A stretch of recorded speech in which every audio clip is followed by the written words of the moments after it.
start moving along to active labor, where now you are about from 4 centimeters to 7 centimeters dilated, and now you're feeling some serious pain. You're probably at the hospital at this point or on your way. It depends on your situation. And then stage 2 is when you have some joy because now you have given birth to your baby. And stage 3 is the afterbirth, which is at this point you pass the placenta. A lot of people don't know that you have to do that. And stage 4 is recovery. So we're gonna get straight into our mommy. So the mommy that we have on this live today is a model, a songwriter, a singer. She is now a new mommy to a 5-month-old baby boy. She is her song Tight Up Skirt that we just listened to. I'm sure she has traded in a few of her tight up skirts for some onesies and some diapers. But we're going to welcome Samantha J to the live.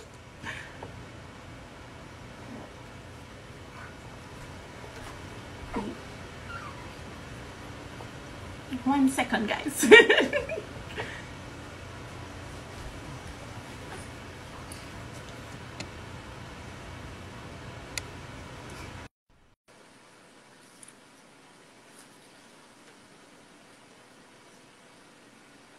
Why is it?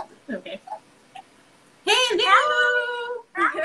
Hey, Samantha. How are you? How are you? I haven't seen you in a few years.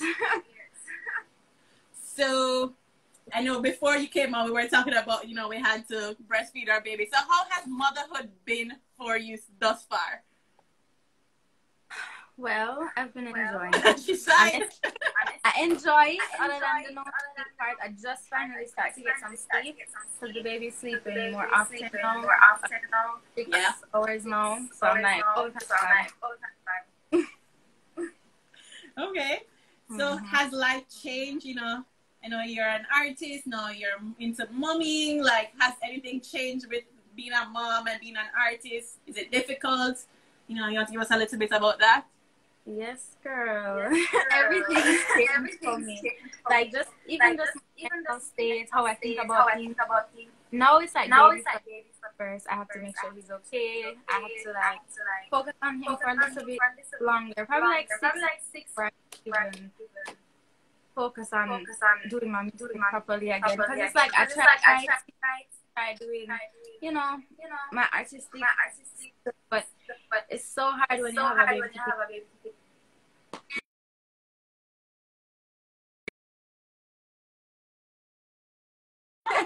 And here, right here. Oh, he's sleeping. Is the connection good? Let me show you my baby. Aww. That getting that echo, and I'm not sure. Getting that echo as well. People are commenting that there's a getting an echo. But the comments are saying it's from. You want me to read? I'm not sure. Let's see. Hi guys. How are you? Are you guys hearing us now? I hear the echo. Is that her? Gone? Okay. Yeah, it's gone. I guess we're gonna just jump right.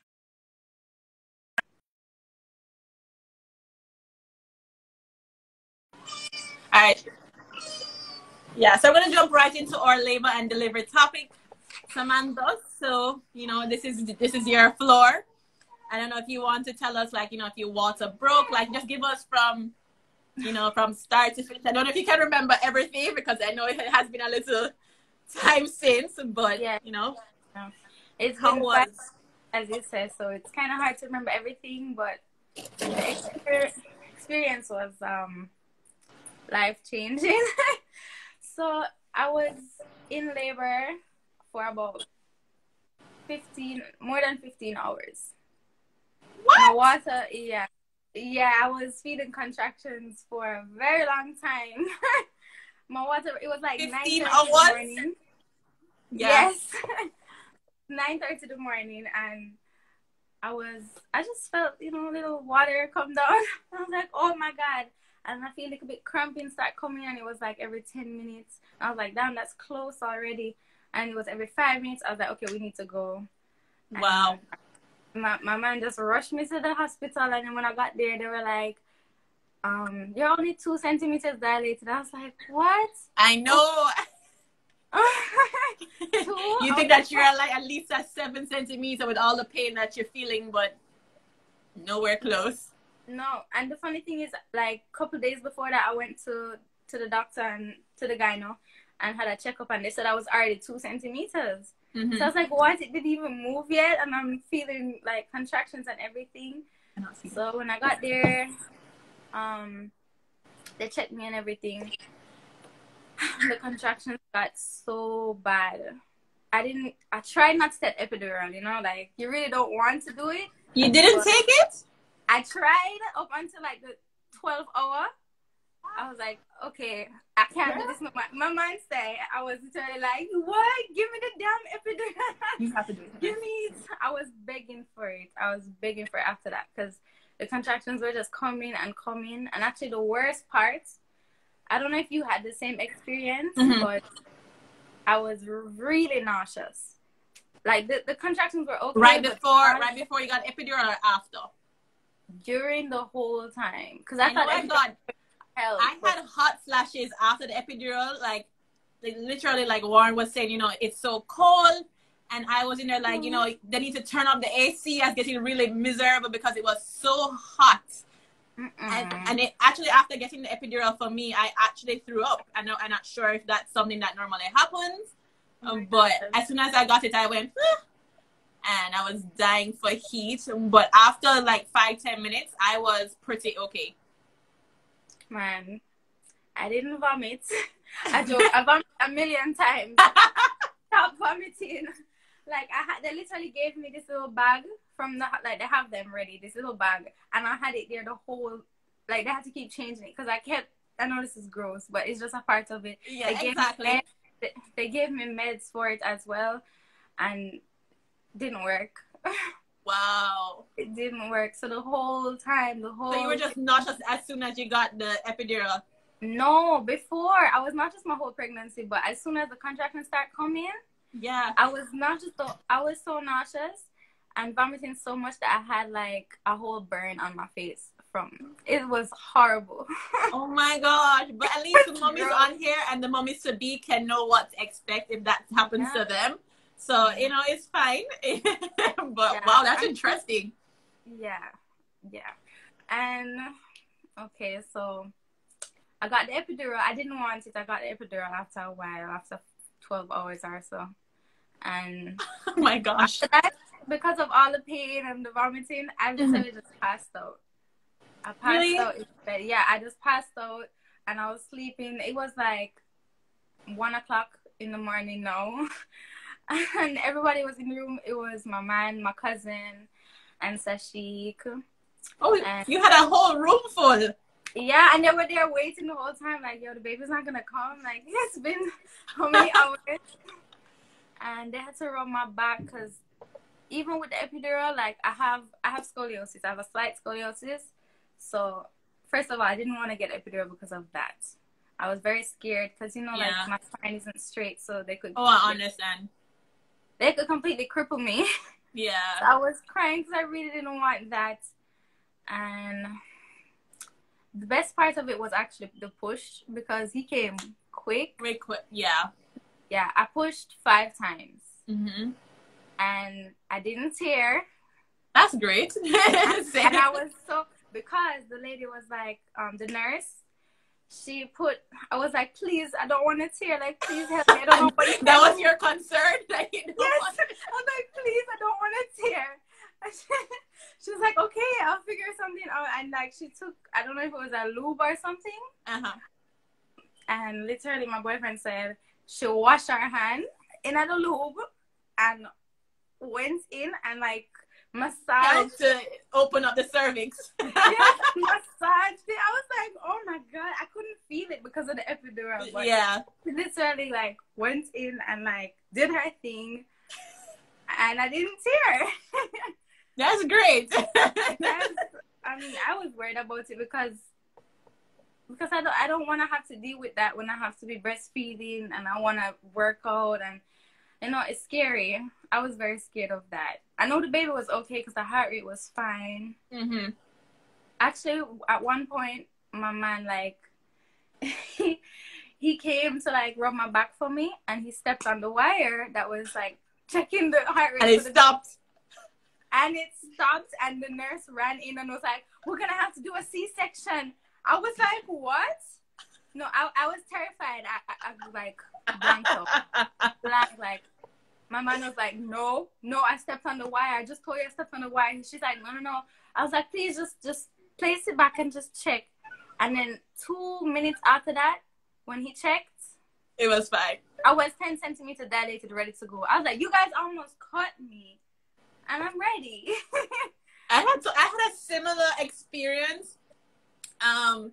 For my experience, well, I was induced, so, you know, I didn't feel pain until I was already at the hospital.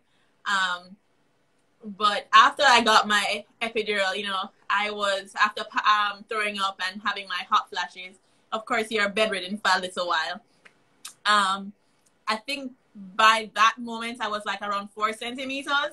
And then after she checked me, I was at 10. Like, it went from 1 hour being 4 centimeters to, oh, you're 10 centimeters. It's going to call you out so you're ready to deliver. And I just started thinking, oh, wow.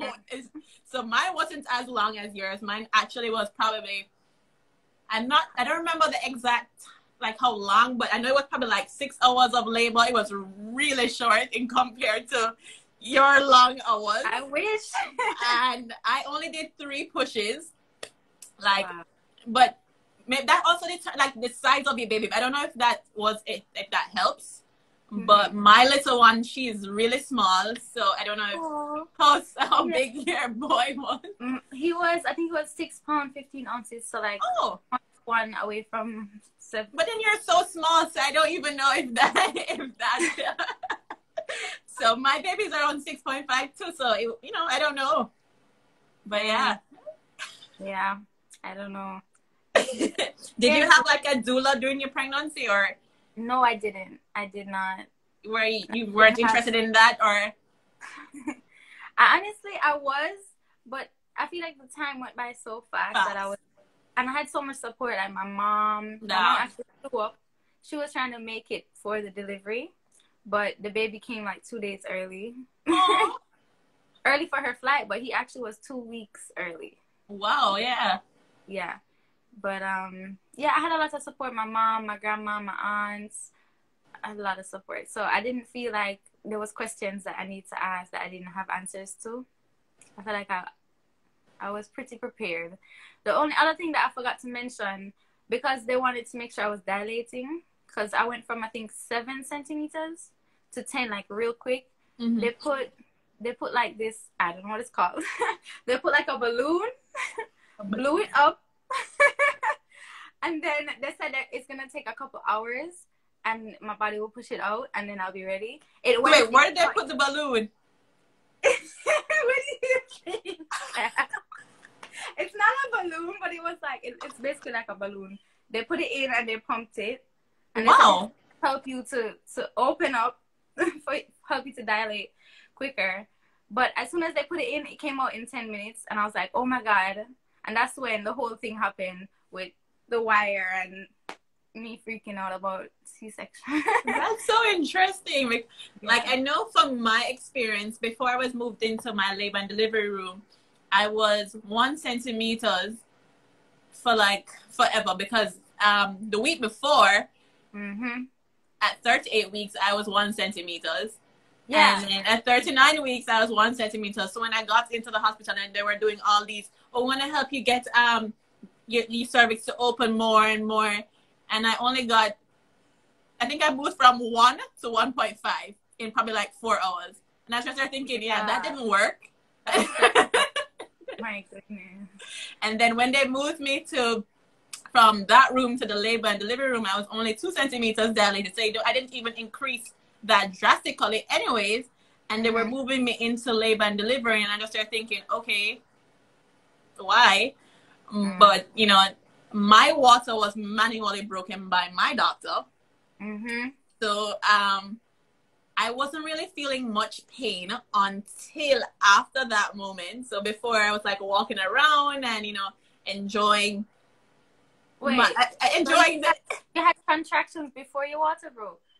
So I had contractions, but they weren't like rough. Like I could bear through them. I could walk, and I was doing a lot more than after he broke it. Oh. But when he broke it, I was just like, woo! So that's when the pain started, you know. At that point, I know I asked for a birthing ball. And then I was just rocking for like probably like an hour until I was just like, you know, I can't deal with the pain. I need an epidural. So my case was totally different right there. I was literally begging for it. So, yeah. Because the pain, like, I don't think people understand how the pain is so hard. After a while, it's hard to breathe. Yeah. And the timing of the pain isn't even that long. It's like, what, 60 seconds to 90? That's not a long time if you think about it, like, to do anything. But it seems like such a long time when you're feeling that contraction pain. Like, you're just like, oh, my gosh. But, yeah, so at that moment, no, I was bedridden. And then, you know, my nurse kept coming in, you know, just to check up on me. And then she just like, you know, I'm going to check you to see, you know, how far you have dilated now. So the time before was 4 centimeters. And then I went from 4 centimeters straight to 10 centimeters. Oh, wow. And wow, that's a big jump. That was a huge jump. It was, I was shocked. I was just thinking, okay, I have some more time. And I know Warren at the time was updating, like, you know, family, because, of course, I was going through all this during COVID, so I had no family member. It was just me and partner. Imagine. Yeah. So nobody but, you know, my partner and me were allowed in the room. And then it's such a funny story because, you know, normally you have 2 nurses holding one foot and the other foot, and then, you know, the doctor is in the middle. Warren, my partner, was the one that was actually holding one of my legs. Yes, same. So, I'm trying not to look. Like, so it was so interesting. I remember him just holding my leg like this, and the doctor was just like, you have to grip her. Hold it up. Yes. Yes. Oh my goodness. So I know everybody has their different experiences, and you know, but labor, I don't know. What was your labor pain out of 10? 10. Like a no-brainer, straight 10. It was fine. But then when I started to get like dizzy, and I was like, yo, this is getting really hard after all these hours. So 10. I think 10. Honestly, my water didn't break fully. Yeah. Wait, so what? My water, like, when my water broke, it was a little bit of water. I was like, okay, that's it. And when I went there, they were like, well, it seems like some of the water has been released, but there's still liquid in there. So they had to manually break it again. I don't know how that worked, but that's what they explained to me. I did not know that could happen. Yeah, they were like, yeah, it seems like some of the water came out, but all of it didn't. So this might be a little bit personal, but I don't know. Did you see like your mucus plug pass or anything like that? My mucus plug came out like a week before. Oh. I was even in labor. It was probably like 4 days. Okay. Yeah, 4 days before. And you were 2 weeks early from your set dates. Yeah. Yeah. I don't know. My water didn't break, and I didn't see my mucus plug. I was actually, you know, when you get closer to your due date, you start looking out for these things, like you're like extra vigilant, like you're trying to say, all right, wait, if my water's gonna break or if my mucus plug is gonna be passed, like you start actually looking out for these things. No, but like I said, I was induced, so I walked into the hospital. And you were on your due date? No, I was I think 4 days before my due date or 3 days before my due date. So I did live on the 13th, and my due date was the 17th.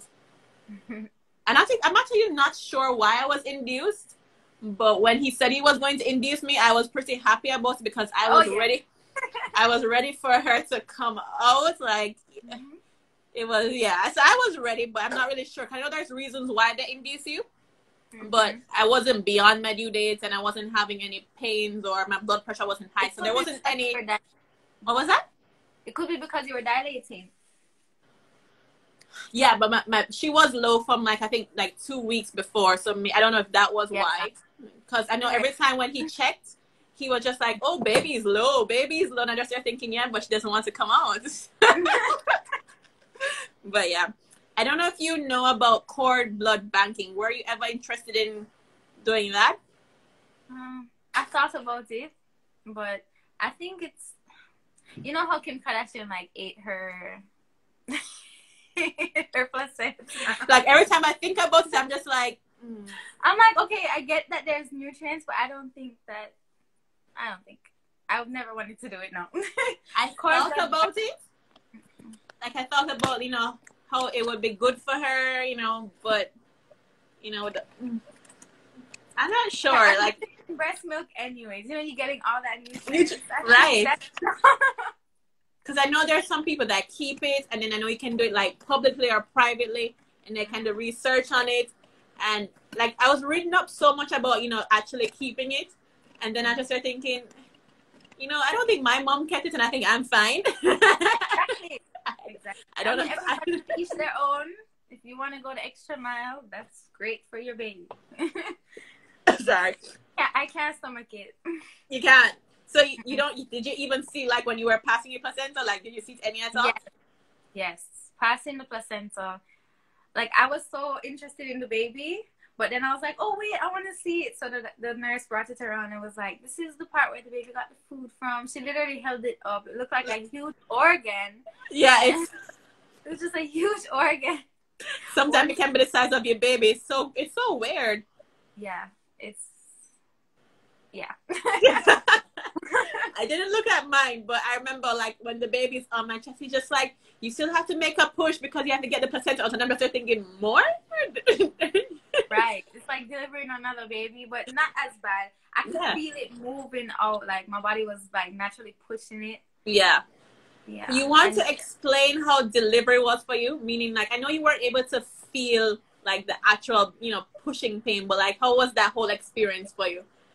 I was very nervous, but I was like, this is it. Like, this is the moment you have to push him out. So I remember my boyfriend was holding one leg. My cousin was like standing over there, like looking like, oh my God, oh my God. And it was like, I'm like, all right, I'm going to meet you right now. And I just closed my eyes. I wasn't screaming. I know my mom. They showed me a video of my mom, and I was terrified. She was screaming. She was screaming, "Bomba plat," and I was he was going off and telling my father, "Oh, he's awful." Like I saw a picture being circulated this week, and it was a mother pushing out her baby, and like the baby's head was like halfway out. And a lot of the ladies that were reposting it were just like, you know, they're so traumatized, and you know, they don't know if they want to do this. And I'm just thinking, like, how was it? Like, how was it? Honestly, the doctor as well, when she washed her hands in there, she actually like held the baby's head kind of, and I could just feel, it was just like one more time. One more push, and then when it got to the fifth one, I could just feel him just come out, and I was just like, finally, he's out. It wasn't hard. I wasn't feeling any pain because of the epidural. Yeah. Only thing I could feel was a pressure. I needed to take a dump. Really? Yes, the whole time I was like, yo, I need to. Because I know that's one of the things that they say normally can happen when you're doing your delivery. You can either feel like you do want to pass, or you do actually do it, but you didn't do it. Yeah. You just felt I didn't do it. They actually told me that the baby pooped in me. So right before they were like, wait, he just pooped, so we need him out. So push, like, and then when he came out and they put him on my chest, he was I'm sorry, this is hard for me to talk about, but he took a shit on my stomach. I was like, yo, I guess he wasn't done. But yeah. Wow, your skin to skin time was very interesting. Very, very interesting. I know for me, when, because you know that I don't know if a lot of people know, but I guess the mummies that have experienced this part already know that the stool at at birth is dark, looks Black. very tar-like, and it's very Yes. soft and mucky. And I remember when I was holding my daughter at the time, and you start to smell the smell. So I remember checking to see if her diapers was messed up, and I remember opening it from the front, and she just went. And, and I just remember thinking, okay, this is the first of many to come. Oh my goodness. Yeah. Yep. It happens. Okay, so we're going to move right into privacy. You're an artist, you're a mother. How do you keep things private, or how do you know what to share or when to share? I know it's hard. It's hard, but I have to be very careful about what I say, or like even just pictures and videos. Like I don't want to share everything. I've never shown a picture of my boyfriend, just because like people are them too fast. Sometimes you just have to have your privacy. When time is right, you can show what you want to show. But even my baby, like I was contemplating, like, should I show him now? Like I just want him to be safe. I don't want any bad energy. Exactly. But time. It's been good so far. You haven't received any bad energy. He's so sweet. Like no bad energy so far. People just have bad comments about like, because I don't show my boyfriend, they be like, oh yeah, people man, and I'm like, oh my god, no. No. Yeah, no, I understand. They feel like personal about that whole. Yeah, and it's your life. You decide when you want to share it. When you don't want to share it. If you want to share pictures of your baby, because I know you have started sharing pictures of your son. So I know that's a big decision for people in your position, as in being an artist, because your life is very public. And now that you want to keep something private, people are just like, that's not really how it works. Yeah, they're like, personal, like, you need to do that. So I know you have to now control how your whole narrative of what you post, what you show. Because I know as soon as you post it, everybody's just going to be like, okay, Samantha's life is now in the public. So Yeah. Okay. So how was, like, I'm just going to trickle a little back and get a little bit into your business. How was pregnancy for you? It was 9 months. Well, 10 if you want to call postpartum, a whole month. But how was your whole pregnancy? How did you find out you were pregnant? Those little fun stuff. I find out. I was trying to work out. I used to get up and work out in the mornings, and I was like doing some yoga, and I posted a part of it. And then when I started, I didn't last 2 minutes. I was like, oh my god, and I had a waist trainer on. So, and at that point, I was already 6 weeks pregnant. And you can't see, it doesn't show. Yeah. And I just felt like, oh my god, I was out of breath, and I sat down on the balcony, and I was like, yo, I need to take this off. I can't breathe. I took off the waist trainer, and I was taking a video of myself, and I'm like, what? Why do I feel like my stomach is bloated? Like, for a couple weeks, like, I'm bloated. And I remember a couple days down as well, I felt a pain in my breast. And I'm like, what is this? Like, I've never had a pain like that. And I think it was like probably the milk producing or something. Like, I was like, yo, coming so early. Yeah, and I went to the pharmacy, and I actually told my boyfriend, like, you need to go and buy pregnancy test for me, and he brought me, we went and got it, and I came home. I bought the one with 3 in there. I don't remember what it's called, but there's 3 different ones in there. Wow. And one, and and he was downstairs on his phone, like always, and I was in the bathroom, and I just did it. I did one, and I looked at it, and slowly but surely it came up, that positive sign. And then I did another one, and I was like, you know what? I just ran downstairs. First, I kind of like... So wait, why did you do a second one if the first one came up positive, but you wanted to be like double sure? How do I explain? Like, I'm just like, yo, is this for real? I have a cousin. Her name is Ashley, and she literally took 8 tests. 7 of them came out positive, and she was like, why is one not positive? Wow, 8 of them. Like, every day day she would get to home like, no, is this real? 8? And she would know she's pregnant. But yeah, 8. I had to tell her, no more. Okay, like, you're pregnant. For me, I took like the first one I took, the second line came up fake. I didn't have a plus or minus. It was the 2 lines. So the second line came up fake, and I just like, okay, that doesn't really tell me if it is or if it's not enough. I don't know if the stick, just old or something. So I remember going back to the pharmacy and getting a stick with 2, and then when I did those, they both came up positive. And I just started thinking, okay, but I still want to go to the gynecologist and just confirm because I don't know if these sticks are. So I did a total of 3, but 8. Yeah, she did 8. I don't know if she took more after that because I haven't spoken to her, but she did 8. But you got a positive one on the first one and you still took more. So I guess it's just to reconfirm, this is actually happening. Yep. And then the next day I still took the last one because I'm just like, whoa, is it going to change? But, yeah, I went downstairs to him, showed it to him. No, I was like, we need to talk.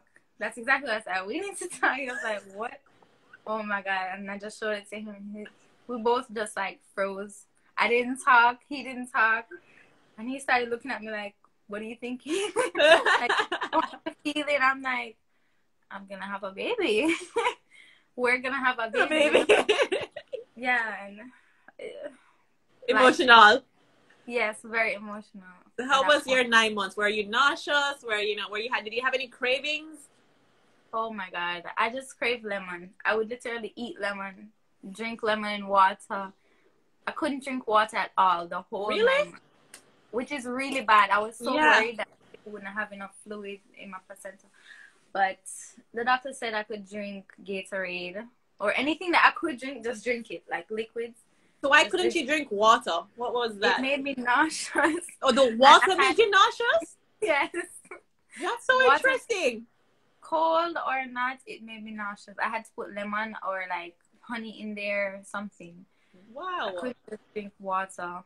I was craving lemonade the whole time. Just lemonade. That's so, I've never heard that experience before because I know with me, I started drinking a lot more water, like as more drinking water than regular juices. Like I just wanted water and it had to be like ice cold. Wow. Yeah. You know what I found really funny too? Mm-hmm. They always say that pregnant women love ice. And I didn't really love like ice any more than I normally do, if you get what I mean. Yeah. You eat ice normally? Yeah, just like a minimum amount, but not like, oh my God, I'm craving ice. I need ice. Yeah. I don't know. No. Yeah. So I don't know if that was like, one of those little myths that if they tell you that, But so your 9 months went by pretty easy. It was rough. How was that part? The first trimester. Oh wow, we're doing it in trimester, so this is about to be good. It was pretty hard. It was pretty rough. But the third trimester was the worst. I thought the third was going to be good because the second was, I went down to Jamaica at that point. So I was just enjoying all the food and just living life. I was more active. But the first and the third, the first and the third, it was really hard. Oh, hold on one second. Something popped up. It was really hard with the nausea. Mostly it was nausea and morning sickness. I wouldn't just have it in the morning. It was all day. Wow. Third trimester, it was all day. So you should just stay. Were you like bedridden at that time, or were you still trying to do things even though you were nauseous? I was still trying to do stuff. Honestly. Even like, that, I don't know what they call it. They have a name for it, but that point in the third trimester where you're like preparing, you're nesting. You're nesting, yeah. I remember I would be just cleaning everything, washing all the baby's clothes, and just trying to get everything ready. My bag wasn't packed though. That's the only thing. I didn't pack my bag until like the week of. What? I know normally people are like, I'm ready. I think my bag was probably packed, I think like probably 2 weeks. But that was also because I was trying to convince my mind that, she's gonna, like, I just wanted her out because I was so tired of getting up in the night like every 2 seconds to pee. Like it was getting really annoying to fall asleep and then in 5 minutes you're awake and then you go back to sleep and then another 5 minutes you're awake. So that was really annoying me. So I was just like, if she wants to come tomorrow, I'm ready. I'm ready to get you out. So I know my first trimester was it was pretty easy. Like like I didn't find out I was pregnant until I think around 8 weeks. So, you know, Wow. like I had to miss like a period and be like, oh wait, no, what's happening here? Like, where is, for me to realize that, you know, you are pregnant. And during that whole thing now, I was pretty fine. The only thing I could say is that I was very lazy, like really tired. I didn't feel like I wanted to do anything. I didn't want to work out. There was nothing that you could get me to want to do. I didn't want to dress up. I didn't want to look cute or be pretty or anything like that. It was just me sulking around. But then the second trimester, I was just like, okay, you can start working out a little bit. You know, you can start taking your cute pictures. You can start enjoying this whole pregnancy thing. And then for me now, I didn't really tell a lot of people that I was pregnant until after that 12-week mark. Because, you know, that's when they say that, you know, you're in that safe zone. Yeah. So I remember telling my friends, you know, like my little circle, you know, that I am pregnant before. But like with it being like my parents and like outside people that, you know, there's still people that are your friends, but like, you know, they're in like the second, you know, like it spreads out. So I started telling people, you know, I'm pregnant and stuff like that. But for a while I kept it kind of within because I didn't want it to be like, oh, I'm pregnant and then something happens, you know. I know. It's a point where you have to be like, oh my gosh, should I tell anybody? So for me, that's what I did. But you can continue with your second trimester. Yeah, second trimester was great. It makes me want to be pregnant again just thinking about it. It was so nice. Like, you know, you have that baby mama glow. You just glowing and yeah, like I would go places and people are like, wow, you're so small, but your belly is so big and you're so active. You know, I was very active as in like, I didn't like to work out when I was pregnant. I didn't, but I was just always doing something. Just trying to stay active. So, yeah. Yeah. And they even said as simple as washing the dishes or like cleaning up the house was an exercise. So, but yeah. Cravings as well. Like I was ordering out food every day. I wasted so much money ordering out food. Yeah. You know what I enjoyed most about pregnancy was the fact that, you know, even though because you're gaining weight to grow this baby, you can eat as much as you want. No, it's like nobody's judging you. Nobody's saying, "Wow, you need to stop." Everybody's just like, "Oh, you're hungry? You need food?" Like that was really good for me. Like people are just like, "Wait, oh no, you're pregnant, but you're eating so much food," and it's like, "I'm eating for two." That was always my excuse. I remember I went to a ramen place, in LA. And I went by myself because I was craving ramen. And I sat there and I ordered 3 bowls of ramen. And I ate. And when I looked to my side, a girl came up to me. She was like, she's like, something like, you're my hero. You're my ramen hero. You just ate all of that ramen. I was like, and I wasn't showing at that time. She was like, I'm like, no, I'm pregnant. Like, I'm pregnant. She's probably thinking she's so small and she eats so much. Yeah, like I sat there by myself and I ate all of it. I just had a little bit left and I was like, you know, let me just take this to go after the girl came up to me. But pregnancy is beautiful. Honestly, it was even though all the pain, all of the complications with vomiting and yeah, that part's awful. So you enjoyed, in a nutshell, you basically enjoyed your pregnancy because there's some women that really don't enjoy, like they really have really bad morning sickness. They don't feel like they get that glow in their second trimester, or they don't get that burst of energy like some people. Because I felt when I hit my second trimester, I was like willing to do anything and everything, like going out, getting up, and you know, like just doing, you know, enjoying your pregnancy at this point. But some people don't get to do it. Yeah, in a nutshell, I did enjoy it. I did enjoy it. And your third trimester was? Yeah, my third trimester was hard. I really wanted to have the baby in Jamaica as well. And everybody else was like, oh no, don't do it in Jamaica. I'm like, why? I want my baby, sorry, but I want my baby to be Jamaican. And they were just like, no, like just do it in America. Papers won't be a problem. I'm like, okay. So I just did it for my family. Wait, he just lifted that screen. Okay. What? Oh, okay. So why weren't you able to have the baby in Jamaica? my parents just didn't want me to. My family was just like, just have it in LA. You live in LA. So I ended up just saying okay. Because honestly, I even wanted to travel in December. I had the baby in January. I was supposed to have him in February. Oh, yeah. Yeah. But in December, I wanted to go down for Christmas, go to Jamaica and stuff. And I had to just stay. Because you can't travel after, what's it? You can't travel after 6 months? 36 weeks. 36. I think. Oh, so that's 8. That's the 9-month period. Oh, I didn't know. I thought you couldn't travel after 6 months. No. It's the it depends on how you are, like. Okay, like your health. How like if you're low. I don't know. They told me that I could. They didn't. The doctor actually didn't want me to go to Jamaica at the time because of Zika virus. Wow. And I'm like, Zika, I already got that like years ago. So my baby's like immune. I'm good. I wasn't even gonna listen to her. But imagine the coronavirus. But hey. And then right after I had my baby, Corona came to America. Yeah. Like, cause I heard about it. We heard about it in China and all of that. But I didn't think that we heard about it in Christmas time, and you're just thinking, oh, that's nothing. That's all the way over China. Yes. And right after, I was like, thank you, God, for blessing me right now to have it at this time. Well, this time, yeah. I know I wasn't so lucky, but everybody who had their baby like delivered during coronavirus, they're very lucky. You're lucky. You are lucky. It's a different kind of experience that you go through. Like, pregnancy is such a, you get really health aware and everything. So now with the coronavirus, you're just like P's and Q's. You don't want to go outside. You're making sure that everything is sanitized. Everything is clean. Like, I feel like I was nesting from 36 weeks. Like, I was just always cleaning. Ready. And even before that, because I think the corona it was here from March, and I gave birth in May. So, you were cleaning.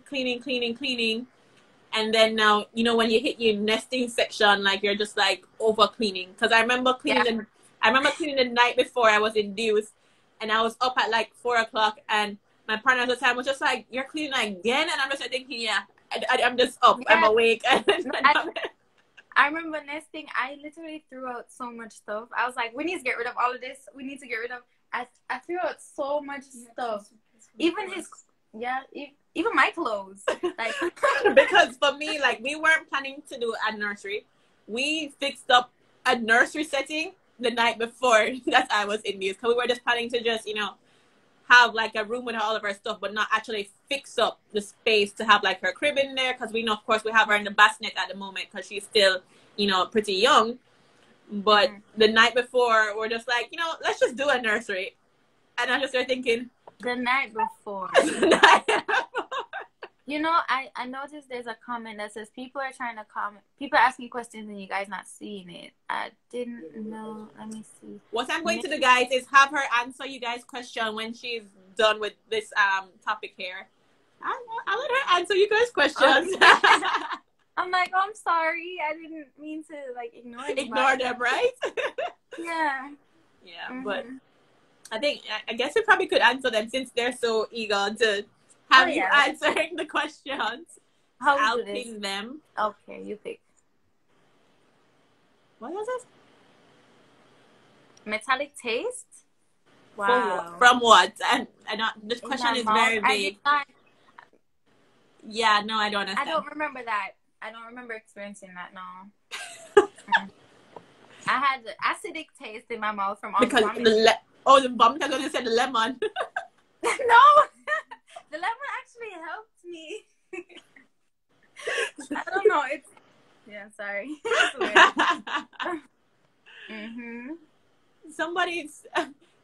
Somebody said in the question section, this is a question section. So, I don't understand what that means. If you guys have any questions that Samantha has not already answered, or if you have any question that you want to ask Samantha, you guys can... Oh, it's in the comment below. It's right beside the comment section with the question mark. Oh, that's how they get a little icon thing? Yeah, I learned that last week, so... I didn't know. I just learned. I didn't know. But yeah, so... I don't know. But there is no question, so I don't know why they're complaining about it. Or unless I missed it, I don't know. Hold on, I'm checking on it. Farid. Hi, Farid.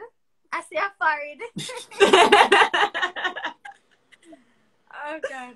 Question section. Wow, this is a long one. How did you deal with inconsistent baby movements? Oh. Mm-hmm. Yeah. Oh wait, it cuts off? Yes. Yeah, it cuts off. Okay, let me read it from where I am. It says, how did you deal with inconsistent baby movement, quickening phase? I'm 22 weeks and it's hard to not worry about lack of movement. I didn't have that problem. Lack of movement? My baby was so... I don't know how to deal with it. My baby was very active. Yeah. So the thing is, I remember my baby being very, very active. Like my rib was under so much pressure from... Oh yeah, you get kicking at your ribs. from I'm trying to remember from how long, but it was, I know it was probably in like the last part of my second trimester and way back to the day I gave birth. But I don't know if it's a problem because like I don't know if it probably might be too early. Everybody feels pain or the kicking different times. Because I remember when I was like in the early part of my second trimester, I was waiting for the pick. You know, you want to feel that kick. Feel something. And then when I started actually feeling it, I just like, boy, what was I wishing on myself? It's like pre-contractions and kicking and... Yeah. So for this person, I don't know if you have to worry too much about it. I think everybody's baby is different. Everybody's body is different. If you're really not feeling any movement, I think that's something that you probably should check out with your doctor. But, you know... Yeah, you should. Yeah. I'm not really sure how to answer that question. Don't be scared because everybody's different, like you said. Yeah. Hold on, there's a lot more now. Okay. Samantha, were you always vegan or did you become vegan during your pregnancy? I've been vegan for, I don't even know how long it's been now. Probably 6 years. Wow. More, a little bit more. Why are you vegan? It started when I was touring and I was in, where was I? I don't remember where I was, but I noticed that my body wasn't keeping up with like what I wanted to do. So my mind is ready and my body is just like, whoa, like getting sick, getting like having a cold and like weak. I'm supposed to be dancing on stage, singing. I need to be ready. Like my body needs to react when I want to move, and it was just not working. And I started wondering if like my diet. I always love vegetables. I never really loved meat that much. I used to eat everything, honestly, almost everything. But I felt like the first week of eating all vegan, I literally jumped. I didn't do the vegetarian, pescatarian. I literally jumped. Oh, hi. He's awake. Hi, baby. Oh, no. 1 second. Sorry. No problem. Mommies understand. Yes. Yeah, but I feel like I became vegan and I had asthma as well. I don't have asthma anymore. Wow. Yeah, I don't have asthma anymore. I noticed that when I was on tour in Europe.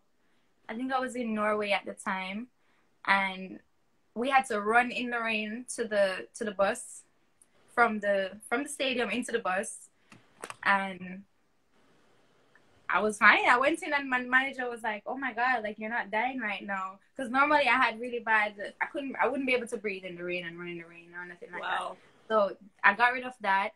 I feel like when you become vegan, if you're eating like fully plant-based and you're trying to eat a lot of raw food. When I say raw, you can cook it, but you know, like vegetables, not eating like processed foods, because you know they have a lot of like veggie mints and different type of products made from vegetables. When you're eating a lot of vegetables and fruits, especially in the mornings, it helps get rid of the mucus in the body, and it helps strengthen the body a lot. So I just did it.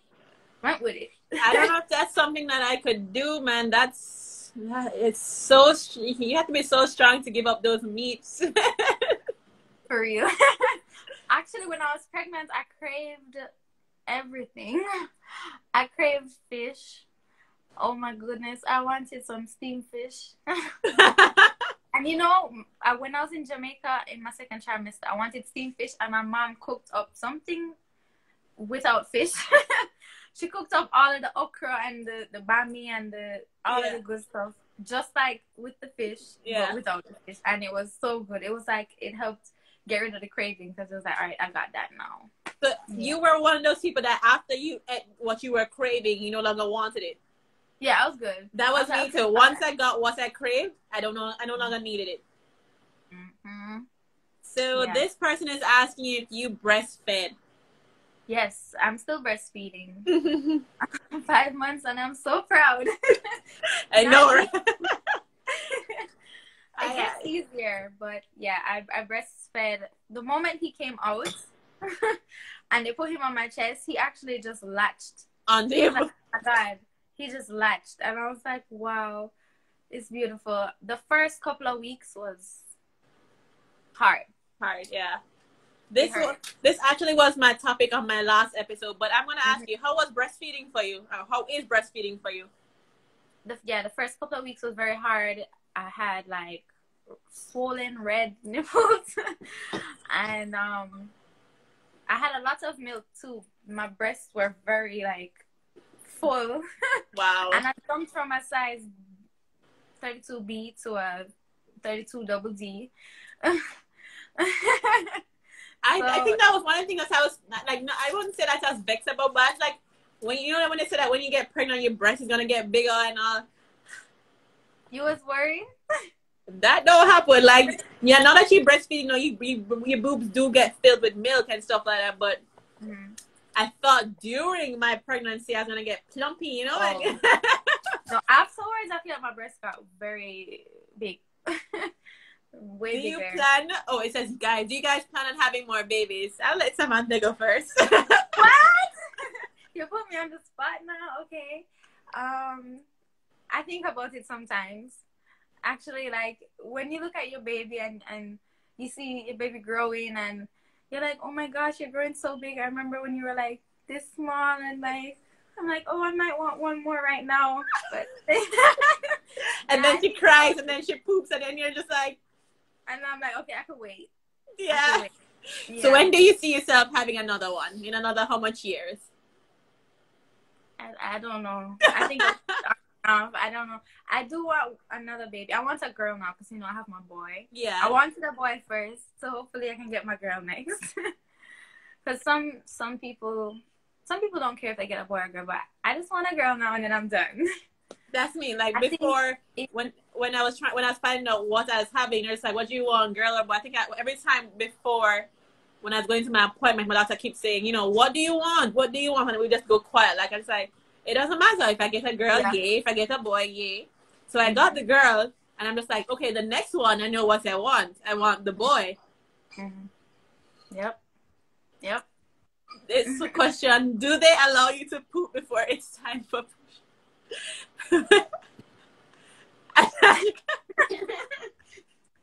I don't know if they allow you to poop, but I know once you've gotten your epidural, you no longer can move. So if you don't poop before that, I guess whatever happens on the bed happens on the bed. My epidural was, I don't know if it was different from yours, but I could press this button on the tube that was in my back. Yeah. They left that in my back to give myself more. Yeah, if you were still feeling pain, then you could give yourself more. Yeah, so like, and it would have to be 20 minutes. Yes, it's the same thing. So if you needed more, I guess if you still were feeling your contractions, then you would press this button and then it would give you some more, I guess you call it fluid. And yeah, so that's the same thing with me. I also remember before I took the epidural, I wanted to poop. I felt like I wanted to poop. And they were like, oh, no, you don't want to poop. That's the baby. I was like, okay, so I'm not allowed to try because the baby will come out in the toilet. I think somebody just said that once you're in labor, they're not allowing you on the toilet. So I guess that answers your question. I went on the toilet, but I just peed. No, once I got in my labor and living room, it was just, I was focused. I was ready to give birth. Whether she was ready or not, I was ready. Yeah. Get back another question. Things are nice. Very. Okay, this is another long one. Lex, did you do anything at home to try to induce yourself? For example, walking. I'm at 39 weeks. Why these questions don't show full? I don't know. Okay, hold on. Let me click back. Okay, it says, I am 39 weeks and 2 days and baby girl ain't budging. So, listen. When I hit 39 weeks, I was, probably even before, at 38 weeks, I was probably just doing everything. Like, I Googled how to induce labor. You know, you watch a video. I had people sending me things that you can do. You know, you can have sex. You know, you can walk. You can eat. There's so much things that they say you can eat. They say you can do yoga. There's a bunch of things online that you can Google to induce labor. If it works for you, I don't know, because I tried a few. Nothing did the trick.